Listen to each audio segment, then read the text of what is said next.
Have you ever wondered what kind of pattern we are actually repeating in our intimate relationships? Why do some people cling so tightly in love, like a moth to a flame, needing to hold on to feel even a sliver of security, while others, like a hedgehog, keep the world at a safe distance with a body full of spines? Why are you always attracted to the same wrong type of person, as if fate is playing a cruel joke on you, while the secure, respectful relationship you truly yearn for always seems just out of reach? The answers to these questions aren't in horoscopes, blood types, or those popular personality tests.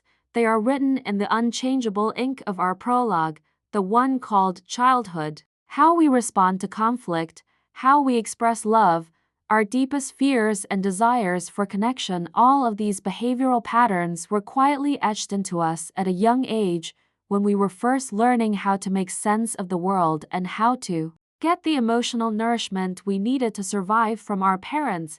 Today, we are going to use a powerful map to explore this ancient continent within our hearts. This map, drawn by marriage and family counselors Dr. Millan and Kay Yerkovich, is built upon the foundational work of modern psychology's renowned attachment theory and is called the 5 Love Styles. This theory reveals that each of us has a dominant tendency in love, formed by our childhood experiences. In the next 8 minutes, we will dissect each of these 5 styles. You will not only have the chance to identify your own core pattern but also to understand your partner, your family, and the people around you with unprecedented clarity. You might be surprised to see yourself, your partner, or even well-known celebrities or fictional characters in these descriptions. So, get ready for a profound journey of self-discovery. This isn't just psychological knowledge. This is the user manual for reclaiming agency in your relationships and building the truly healthy intimacy you deserve. Love Style 1. The pleaser often grows up in a home with an overly protective or angry and critical parent. Imagine, as a child, living every day in an atmosphere where you have to walk on eggshells. Your biggest task is to ensure you are good enough and well-behaved enough to avoid accidentally tripping your parents' sensitive nerve and causing an emotional storm. In such a home, the child's comfort and needs are ignored. Instead, they spend their time and energy giving comfort to the reactive parent, becoming a little adult. As these little adults grow up, they bring this pattern into their adult intimate relationships. They are uncomfortable with conflict and deal with disagreements by often giving in or making up for them quickly. They usually have a hard time saying no because in their subconscious, refusal equals conflict, and conflict equals danger. To minimize conflict, they may not be truthful and lie to avoid difficult confrontations. They develop a special skill, a radar that keenly scans the moods of others around them to make sure they can keep everyone happy. In psychology, this pattern is highly correlated with anxious, preoccupied attachment. Their core anxiety is, if I can't please you, you will leave me. Therefore, they seek security and connection in the relationship through constant pleasing. Monica Geller from the classic sitcom Friends is a very vivid portrayal of a pleaser. She desperately craves the approval of her critical mother and brings this need for validation into every aspect of her life, such as her almost obsessive need to be the perfect hostess for all her guests. However, when pleasers feel stressed or believe that they are continuously letting someone down, they can have a breakdown and flee from relationships. They often spread themselves thin, trying to be everything to everyone, which is not realistic. For pleasers to cultivate stable relationships, they have to be honest about their own feelings and learn to express them rather than always trying to do what is expected of them. Love Style 2. The victim often grows up in a chaotic home. Chaos here might refer to the presence of anger, violence, addiction, or other unpredictable crises in the family. In order to survive in such an environment, these children learn to be compliant and to make themselves as invisible as possible, to avoid attracting any unnecessary attention and to stay under the radar. When the real world is painful for them, victim children often build an imaginary world in their heads to cope with the dangers they face on a daily basis. As adults, victims usually have low self-esteem and usually struggle with anxiety and depression. Because they are so used to chaos and stressful situations, when they do experience calmness, it actually makes them feel uneasy because their subconscious is always anticipating the next blow-up. Children who grow up in this chaos often exhibit traits of fearful avoidant attachment, also known as disorganized attachment. They both crave intimacy and fear being hurt, their inner world filled with conflict. In relationships, they may be unconsciously drawn to controller-type partners because the partner's behavior mirrors that of their abusive parents, and this sense of familiarity is mistaken for intimacy. In the early seasons of the epic series Game of Thrones, the experience of Sansa Stark is a classic example of the victim style. In the hostile and violent environment of King's Landing, she learned to hide her true thoughts, becoming compliant and quiet to survive King Joffrey's abuse and the ever-present danger. Her survival strategy was to make herself unimportant. Victims learn to cope by being adaptable and going with the flow. They are too used to giving up their own rights. Therefore, for victims to cultivate healthy, stable relationships, they have to learn to love themselves from the inside out and summon the courage to stand up for themselves when a situation calls for it, instead of letting their partner walk all over them. Love Style 3. The controller usually grows up in a home where there wasn't a lot of protection, so they learn to toughen up and take care of themselves. The world felt unpredictable and unsafe, and they learned early on that they could only rely on themselves. Therefore, they learned to be tough and to control everything around them to prevent the vulnerability, humiliation, or fear they experienced in their childhood from being exposed in their adulthood. For the controller, losing control is their greatest fear. So, their life motto is, "As long as everything is under my control, I will not be hurt again."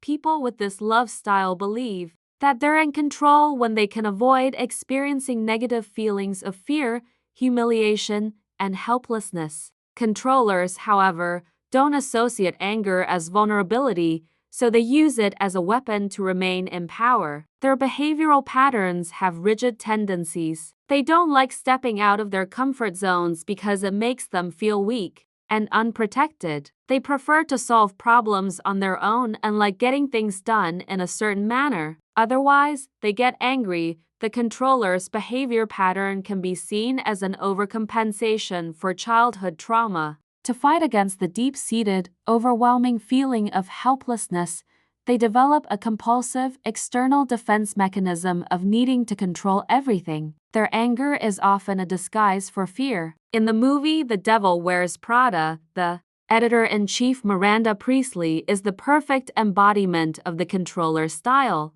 She uses unquestionable authority, extremely harsh demands, and cold anger to control her entire fashion empire. But beneath this hard shell lies her fear of career failure and the vulnerability of her personal life. Her control is her only armor. In order for controllers to form stable, long-lasting relationships, they need to have the immense courage to take off that armor. Love Style 4. The vacillator often grows up with an unpredictable parent. Perhaps this parent was emotionally volatile or due to work, health, or other reasons, gave the child inconsistent affection.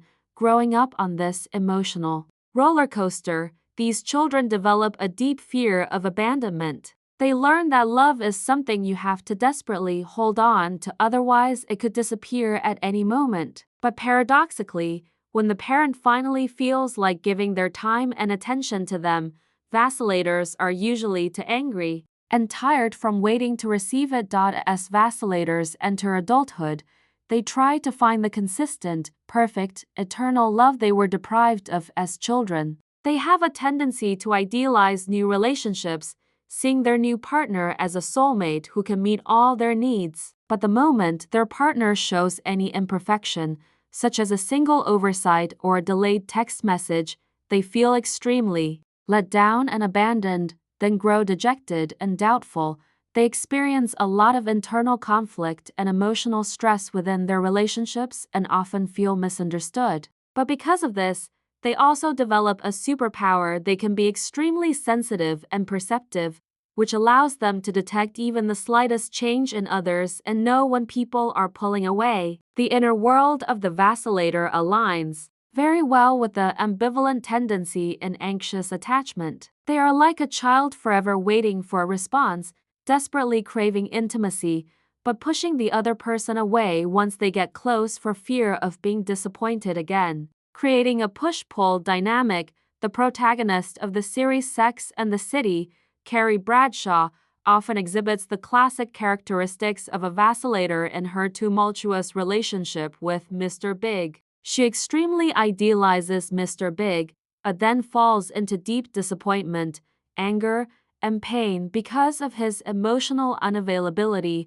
with the entire process full of dramatic emotional swings. For vacillators to cultivate healthy, stable relationships, the key is to break out of this idealization, disappointment, anger cycle. They need to learn how to pace themselves and get to know someone before committing too soon, and learn to self-soothe their inner anxiety instead of placing the burden of fulfilling all their emotional needs onto their partner.